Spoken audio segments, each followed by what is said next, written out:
Okay, I'm going to be talking through the genetics lecture. I'll start. So he started by talking about the genotype versus the phenotype. So a genotype is your genes, what your chemical makeup is for something, what your composition of your genes actually is.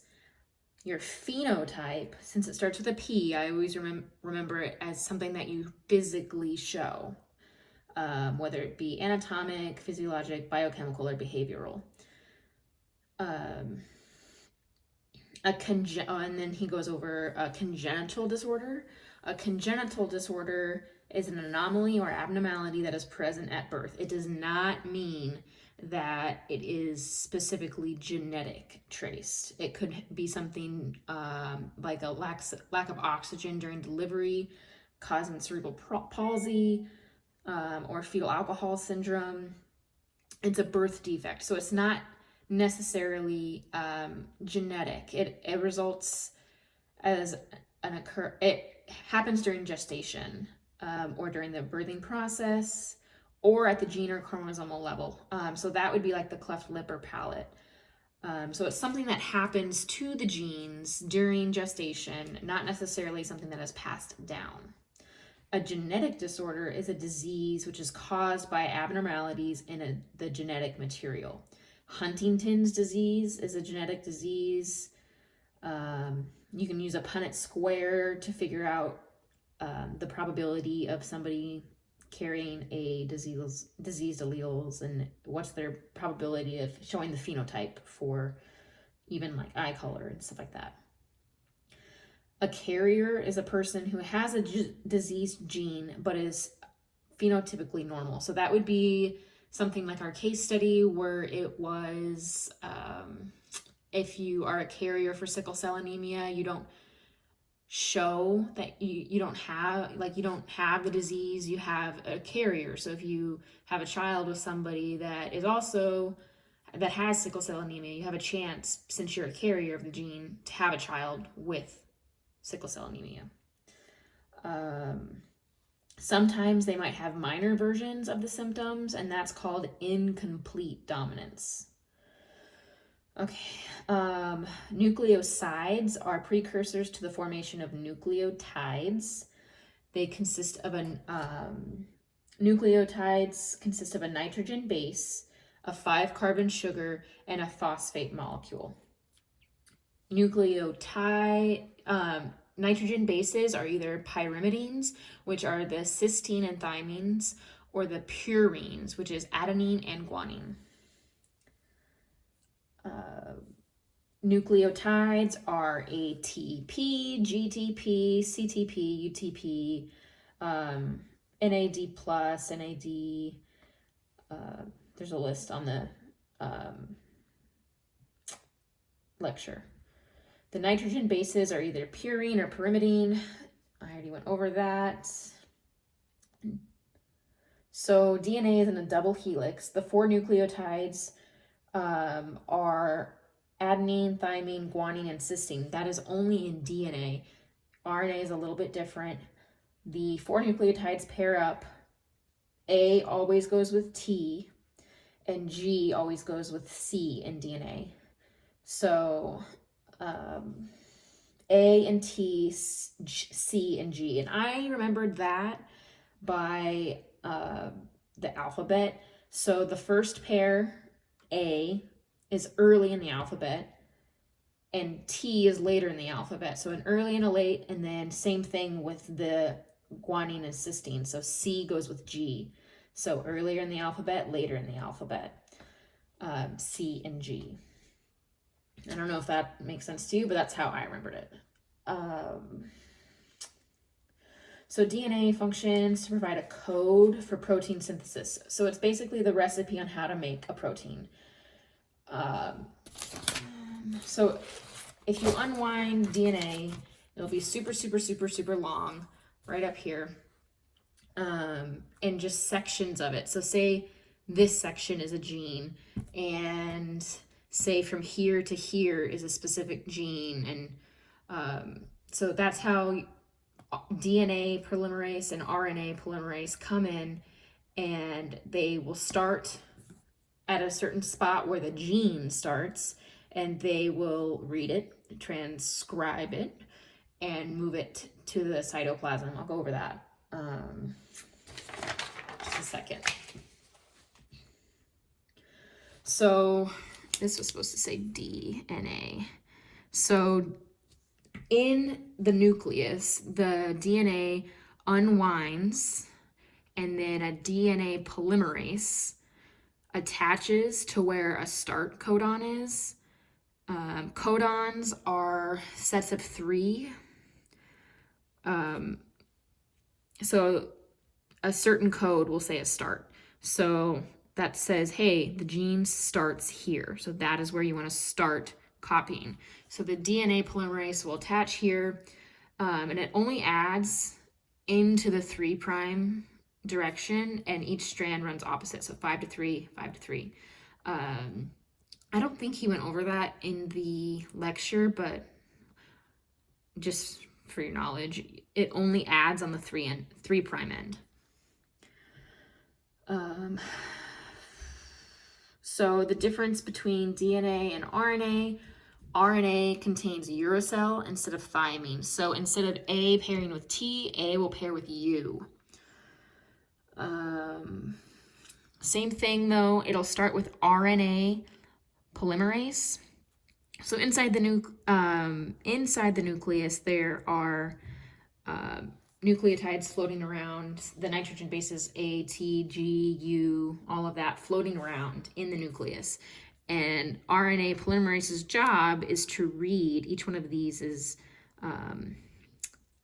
a nitrogen base. So it'll read this and it'll say, oh, that's an A, oh, that's the G, and it'll pop out whatever correlates to it. So it'll grab one from inside the nucleus and say, okay, I need a U, okay, I need a C, whatever pairs with the base that it's reading. So that's RNA polymerase's job. So that's the bridge between the DNA and the protein synthesis. So that's kind of like the workhorse. It's the go-getter. Based off of what they need, they run and go get it and put it on there.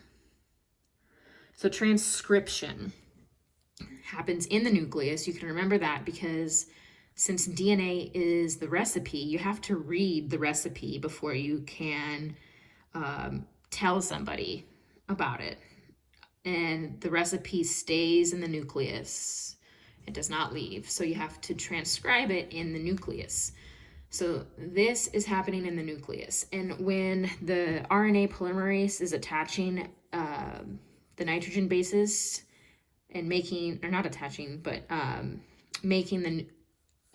corresponding nitrogen bases, it kicks out a long strand right here called messenger RNA. And the messenger RNA is what leaves the nucleus and goes into the cytoplasm.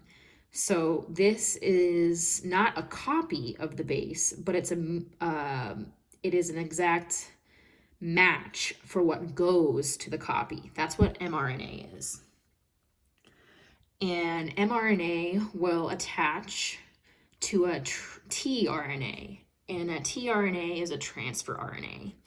And all of these nitrogen bases on this mRNA, they are read in sets of 3 called codons. So that's a codon. And as you see on a transfer RNA, it also has a set of 3 over there.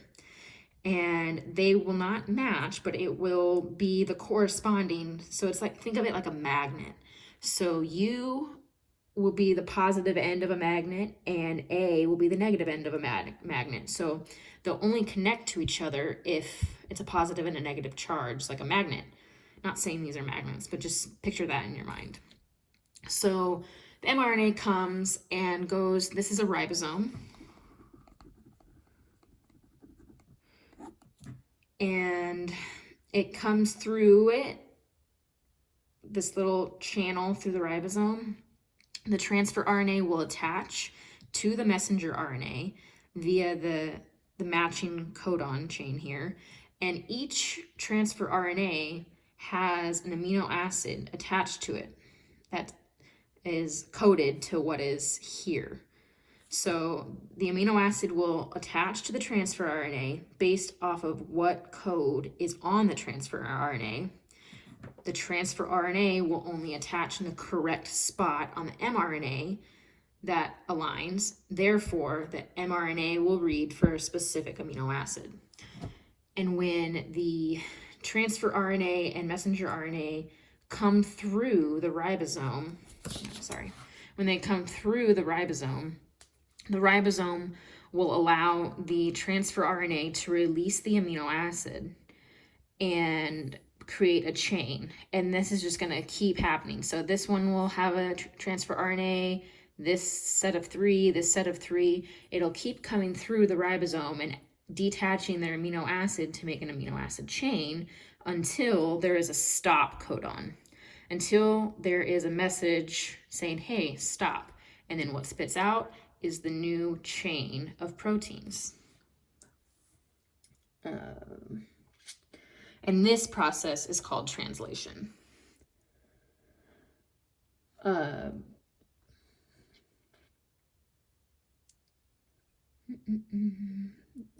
Translation is the process of protein synthesis. Messenger RNA is transcribed from DNA, then via translation. tRNA matches the mRNA codons with specific amino acids to form a protein. So that process, what I just described, is translation. Ribosomal RNA is RNA that's used to make the ribosomes. And if you remember, the ribosomes sit on the endoplasmic reticulum, called rough ER. They're also floating free in the cytoplasm. All right, so now going over chromosomes. They can be divided into gametes and into somatic cells. A gamete is a mature female or male cell, like a sperm or an egg. Any other cell is a somatic cell. Gametes are haploid, which means they only contain 23 chromosomes. And I kind of drew, where did I draw it? I drew some chromosomes here. So this would be like a person's set of chromosomes. So this is pairs. Set 1, set 2, set 3, set 4, all the way to 23. Everybody has 23 sets of chromosomes. Gametes are haploid, which mean they only contain 23. So they still have the 23, but instead of 2 on each set, they have 1. So it would be like 1 here, 1 here, 1 here, 1 here. When the sperm and the egg join, which gametes, as you remember, are haploid in nature. So gametes, say, that's where you get, here's meiosis, which is that process for gamete cells. So you have the parent, it breaks down into singles. Do I draw that somewhere? I thought I did, but maybe I did not. Okay.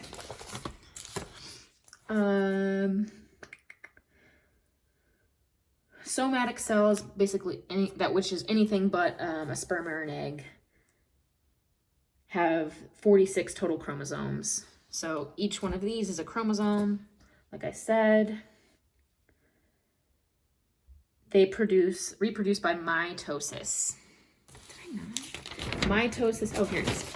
So meiosis, how I remember this is meiosis has a I in the middle of it, meiosis. So it's my cells. They're individual cells, and they have 1 chromosome per set, and the DNA in each new cell are different from the ones before them. And that's how you get none of your kids look alike, because you're giving them 1 set instead of both of your set. You're not an exact replica. Mitosis is for growth and repair. So if you cut your knee or scrape your knee, your cells at your knee are going to go through mitosis, because the cells are exactly the same of what you're going to get. You're not going to grow stomach like cells or bronchial cells at your knee. You're going to get skin cells at your knee, because it's going through mitosis.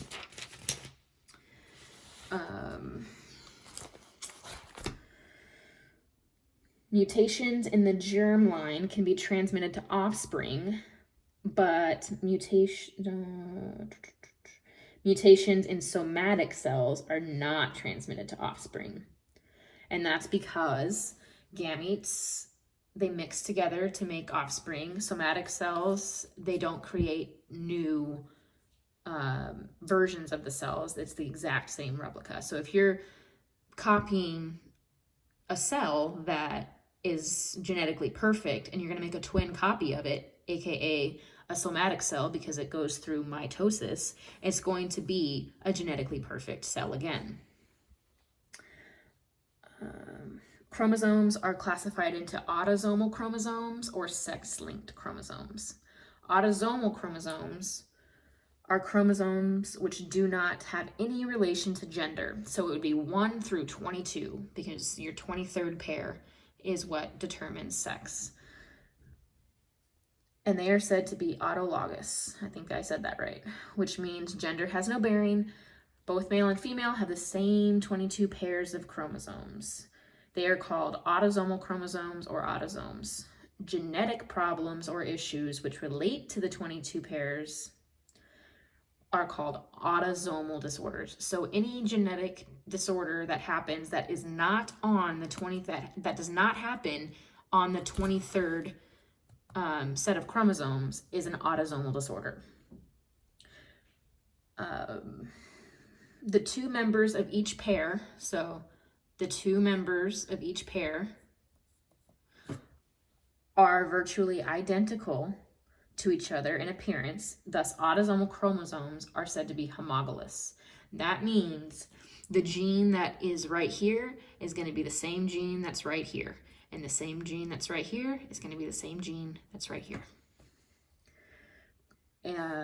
Chromosomes are named based off of their length. So as you see here, they get shorter as you go higher in number. So 1 is the longest and 22 is the shortest. And then you got your 23rd. Sex chromosomes are on the 23rd pair of chromosomes, which is solely responsible for determining gender. Females have 2 homologous X chromosomes, and males have a pair of X and Y. And that is non-homologous because it is not the same between the pairs, because you have an X and you have a Y. So they are not the same, so they are non-homologous. So that is the only thing out of your, that's the only set out of your entire set of chromosomes that will be non-homologous, is a male 23rd pair. Disorders which relate to this 23rd pair, your sex pair, is called a sex-linked disorder. Chromosomal abnormalities are the leading cause of mental retardation and miscarriage. Chromosomal abnormalities are responsible for more than 60 syndromes. Clastogen are harmful agents that damage chromosomes. I remember that because like a carcinogen is a cancer-causing agent, so that the same ending, clastogen, carcinogen. So just know that it's something that's not good. An example is radiation. Viral infections can do that too. So that's why you don't do an x-ray in the first trimester of pregnancy.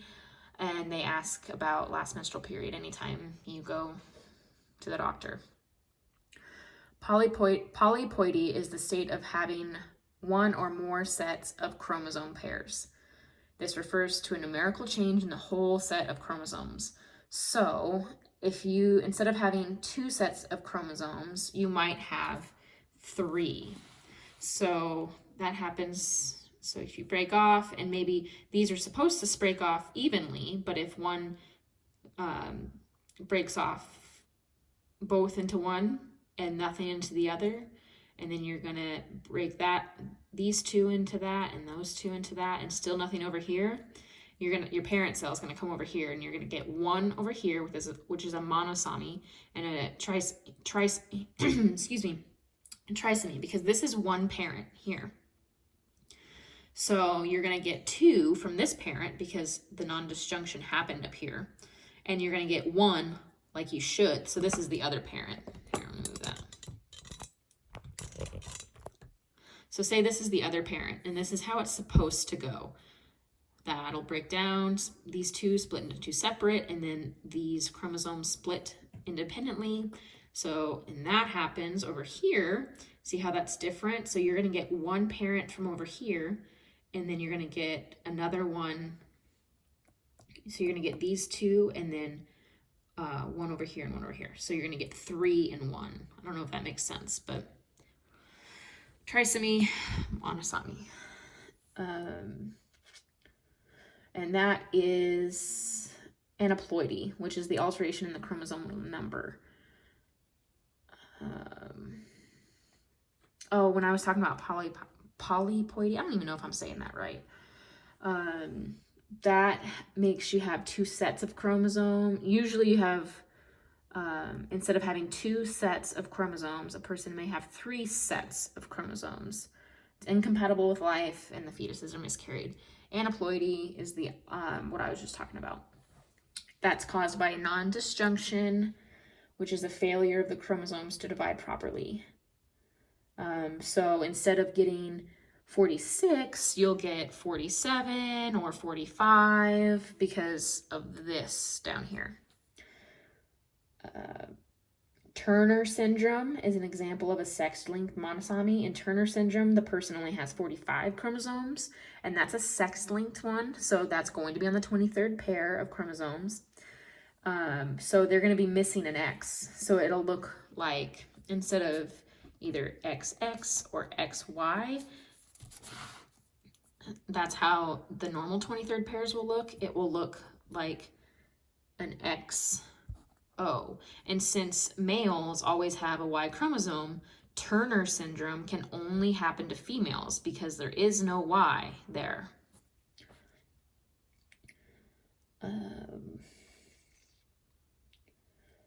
Trisomy is the state of having more than 2 chromosomes in a pair.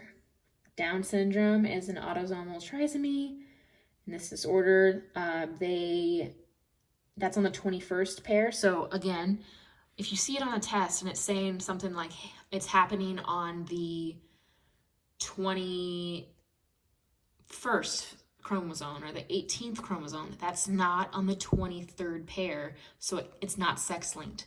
Anything that's on the 23rd pair is sex-linked. So that's an easy way to remember it if you get stuck on a question and you see, is Down syndrome a sex-linked?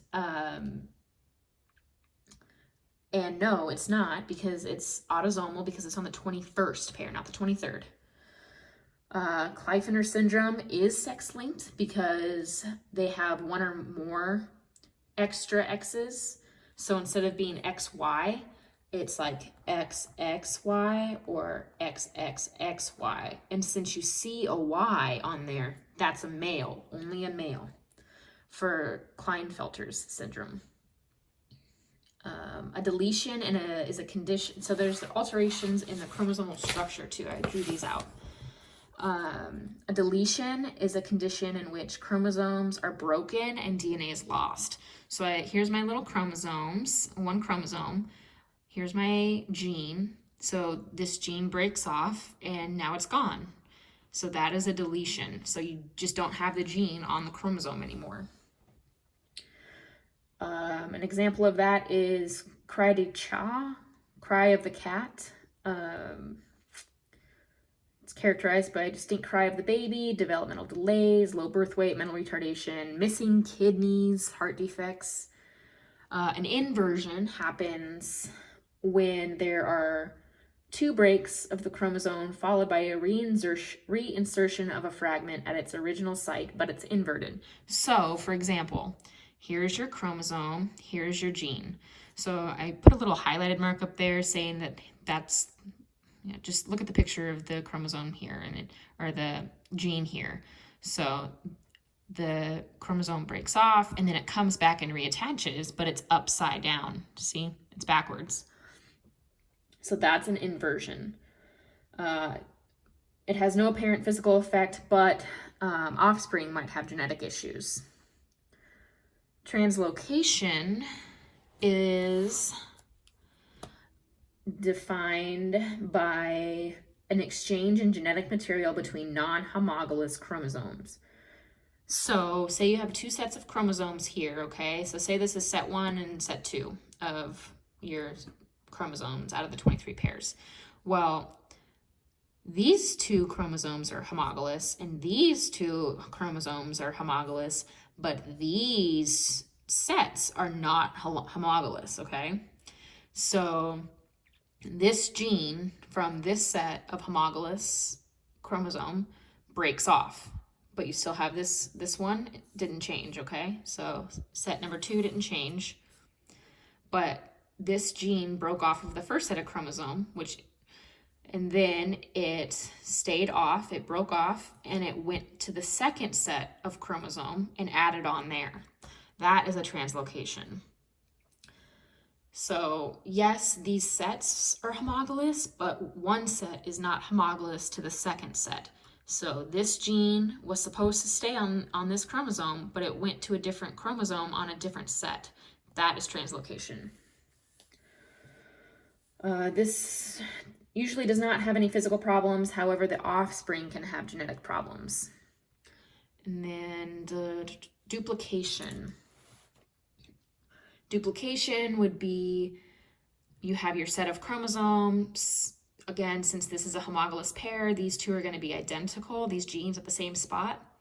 Well, one breaks off and adds on to the first pair. So you have two of the same gene on the same chromosome on the pair. So this one's shorter, and now it has the same gene twice on this one. Genetic disorders are caused by changes or mutation that occur in the DNA sequence of the gene.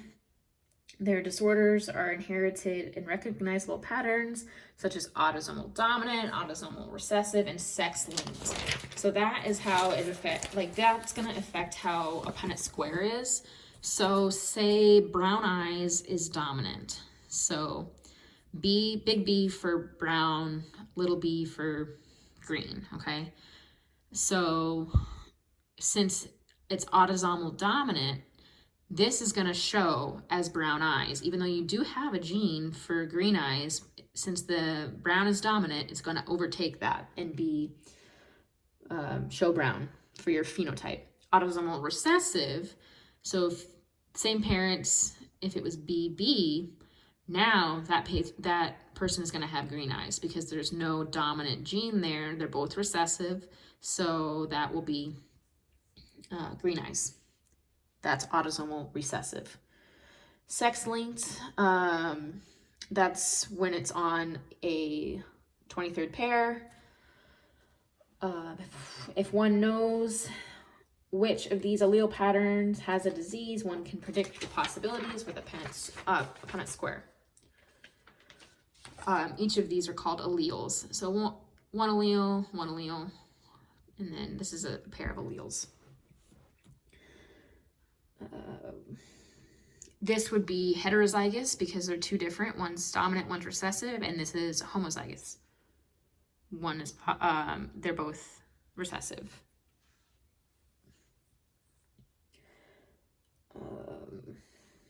Huntington's disease is a neurological degenerative disorder that is characterized by dementia and uncontrolled movements of the limbs. That is an autosomal dominant gene. So if you even have one gene from a parent, you have one allele that's positive for Huntington's disease, unless if you have two recessive genes that are normal and not showing for Huntington's disease, you will exhibit Huntington's disease. Autosomal recessive gene disorders occur when the disease process is caused by a recessive gene. So cystic fibrosis is an autosomal recessive disorder. So that would be much more common to be a carrier, because this is, say the big B here is a normal gene and this is a cystic fibrosis gene. This would be positive for cystic fibrosis. This would be positive for a carrier of cystic fibrosis.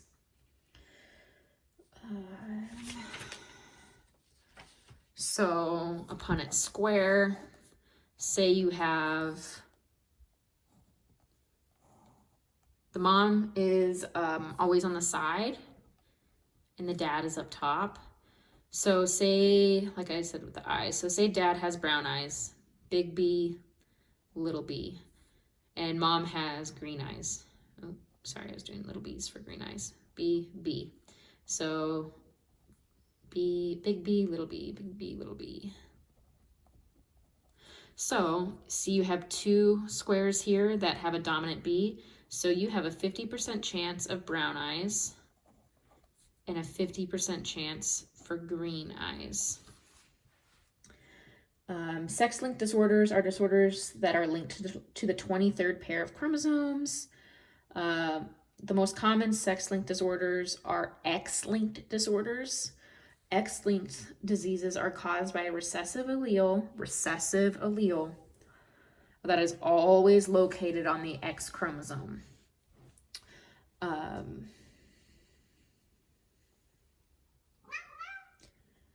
X-linked dominant and any kind of Y-linked diseases are very rare. It would be rare to have a Y-linked chromosome because there's not even a chance that a mom could pass on a Y-linked chromosome because a mom doesn't have a Y chromosome because she's female.